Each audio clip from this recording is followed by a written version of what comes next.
How to add the bullet points on the Google slide. Hello everyone, my name is Smile and in this video I'm going to show you how you can add the bullet points on your Google slide. First of all, open your Google Docs, and after you open your Google Docs, you now need your highlights on your Google slide. So let's just open any random thing right here.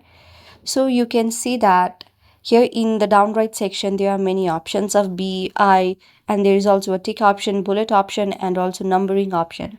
So if you want to bullet the points, then you can simply tap on this option right here.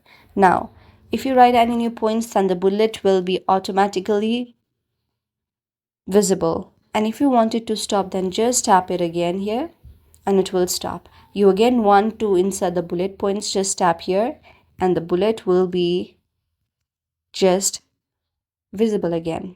So just like this, you can use the bullet points on your slide. Hope you like the video. If you like the video, then please do hit the thumbs up and subscribe button, and also comment in the comment section below. Thank you for watching.